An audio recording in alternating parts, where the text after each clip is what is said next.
ಆ ದುಡ್ಡನ್ನು ಅವ್ರಿಗೆ ಕೊಟ್ಟೆ. ಇದು ನಾವು ಮಾಡುವಾಗ ನಮ್ಮ ಸಿಬ್ಬಂದಿಗೆ ಒಂದು ಸ್ವಲ್ಪ ಕಿರಿಕಿರಿ ಆಯಿತು. ಒಂದಿಬ್ಬರಿಗೆ ಕಿರಿಕಿರಿ ಅನ್ನಿಸ್ತೇನಪ್ಪ, ಇದು ಪ್ರತಿ ತಿಂಗಳಲ್ಲಿ ಕೇಂದ್ರ ಕೊಡಬೇಕು ಅಂತ. ಒಬ್ಬ ಸಂಬಂಧಿಸಿದ ಸಿಬ್ಬಂದಿ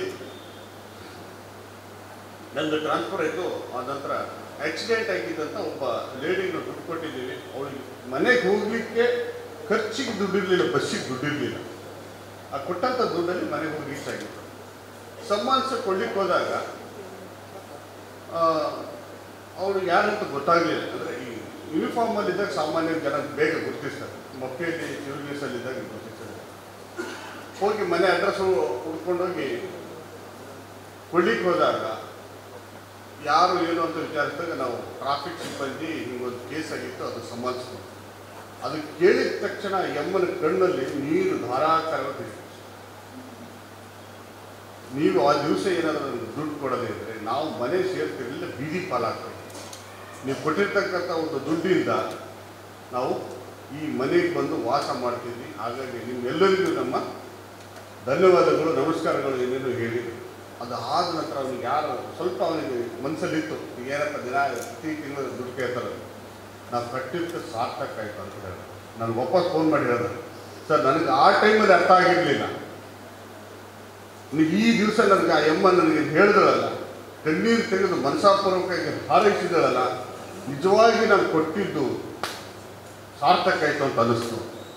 ಇದು ಮಾನವೀಯತೆಯಿಂದ ನಾವು ಮಾಡ್ತಕ್ಕಂಥ ಕೆಲಸಗಳು, ಇದು ಮನುಷ್ಯತ್ವ. ನಾವು ಇನ್ನೊಬ್ಬರ ಕಷ್ಟ ಸುಖಗಳನ್ನು ನೋಡಿ ಬದುಕೋದಿದೆಯಲ್ಲ, ಇದು ಮನುಷ್ಯತ್ವ. ಒಬ್ಬರ ಕಷ್ಟವನ್ನು ನೋಡಿ ಹೀಯಾಳಿಸೋದು ಅದು ಅಲ್ಲ. ನಾನು ಇಷ್ಟೆಲ್ಲ ಉದ್ದ ಹೇಳಿದ್ರು ಉದ್ದೇಶ ಸಹಬಾಳ್ವೆ, ಎಲ್ಲರೂ ಒಟ್ಟಾಗಿ ಬಾಳಬೇಕಾಗಿದೆ. ಕೆಲವರಿಗೆ ಶಕ್ತಿ ಇದೆ, ಕೆಲವರಿಗೆ ಶಕ್ತಿ ಇಲ್ಲ. ಎಲ್ಲರನ್ನು ಕರ್ಕೊಂಡು ಹೋಗಬೇಕಾಗಿದೆ. ಸಂವಿಧಾನದಲ್ಲಿ ಅದಕ್ಕೂ ಒಂದು ವ್ಯವಸ್ಥೆ ಆಗಿದೆ. ಯಾರ್ಯಾರಿಗೆ ಶಕ್ತಿ ಇಲ್ಲ, ಶಕ್ತಿ ಕೊಡ್ತಕ್ಕಂಥ ವ್ಯವಸ್ಥೆಯೂ ಅದರಲ್ಲೇ ಇದೆ. 15 ಮತ್ತು 16ರಲ್ಲಿ ಅದು ವ್ಯವಸ್ಥೆ ಇದೆ.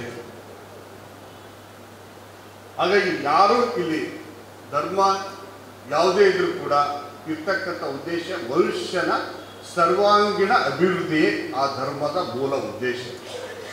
ಯಾವುದೇ ಧರ್ಮ ತಗೊಂಡ್ರೂ ಕೂಡ ಮನುಷ್ಯನ ಸರ್ವತೋಮುಖ ಅಭಿವೃದ್ಧಿ, ಸರ್ವಾಂಗೀಣ ಅಭಿವೃದ್ಧಿ ಅದಾಗಬೇಕು. ಪ್ರತಿಯೊಬ್ಬರು ಕೂಡ ಆ ಗುಣಗಳನ್ನು ಬೆಳೆಸ್ಕೊಳ್ಬೇಕು ಅನ್ನೋದು ಪ್ರತಿಯೊಂದು ಧರ್ಮದ ಸಾರ ಇದೆ. ಪಾಲಿಸ್ತಕ್ಕಂಥ ನಡೆನುಡಿ ಭಿನ್ನ ಆಗಿದ್ರೂ ಕೂಡ ಇರ್ತಕ್ಕಂಥ ಸಾರ ಒಂದೇ ಇದೆ. ಆಚಾರ ಮತ್ತು ವಿಚಾರಕ್ಕೆ ವ್ಯತ್ಯಾಸ ಆದಾಗ ನಾವು ರಾಜಕಾರಣಿಗಳಾಗ್ತೇವೆ. ಆಚಾರ ಬೇರೆ, ವಿಚಾರ ಬೇರೆ. ವಿಚಾರ ನಾನು ಹೇಳ್ತಕ್ಕಂಥ ನುಡಿಗಳು, ಆಚಾರ ನಾನು ನಡೀತಕ್ಕಂಥ ವಿಧಾನ, ಇವೆರಡರಲ್ಲಿ ವ್ಯತ್ಯಾಸ ಆದಾಗ ಅದಕ್ಕೆ ಯಾರು ಬೆಲೆ ಕೊಡಲಿಕ್ಕೆ ಹೋಗೋದು. ನಾನು ಏನು ಹೇಳ್ತೀನಿ ಆ ರೀತಿ ನಡೀತೀನಿ, ನಾನು ಏನು ನಡೀತೀನಿ ಆ ರೀತಿಯೇ ಮಾತಾಡ್ತೀನಿ ಅಂದಾಗ ಮಾತ್ರ ಇದು ಅದಕ್ಕೆ ಎಲ್ಲರೂ ಬೆಲೆ ಇದೆ. ಸಹಬಾಳ್ವೆ, ಎಲ್ಲರನ್ನ ಈ ಹುಟ್ಟಿರ್ತಕ್ಕಂಥ ಪ್ರತಿಯೊಬ್ಬರನ್ನು ನಾವು ಮನುಷ್ಯರೆಂದು ತಿಳಿದುಕೊಂಡು ಮನುಷ್ಯತ್ವದಿಂದ ನಡೆದು ಪ್ರತಿಯೊಬ್ಬರ ಘನತೆ ಗೌರವ, ಲಾಸ್ಟ್ ಅದೇ ಒಳಗೆ ಬಂದೆ ನಾನು, ಘನತೆ ಗೌರವವನ್ನು ನಾವು ಗೌರವಿಸಿ ಅವರ ಪ್ರತಿಯೊಂದು ಹಕ್ಕು ಬಾಧ್ಯತೆಗಳನ್ನು ಅವರಿಗೆ ಸಿಗುವಂತೆ ನಾವು ನೋಡಿಕೊಂಡಾಗ ಮಾತ್ರ ಇದು ಸಾರ್ಥಕವಾಗೋದು ಅಂತ ಹೇಳಿ ನನಗೆ ಈ ಸಂದರ್ಭದಲ್ಲಿ ಆಕಸ್ಮಿಕ ಬಂದೆ ನಾನು. ಆದರೂ ಒತ್ತಾಯಕ್ಕೆ ಮಾತಾಡದೆ ತಾವು ಯಾವುದೇ ಪ್ರತಿಭಟನೆ ಮಾಡಿದ ಕೇಳಿದ್ದಕ್ಕೆ ಧನ್ಯವಾದಗಳು.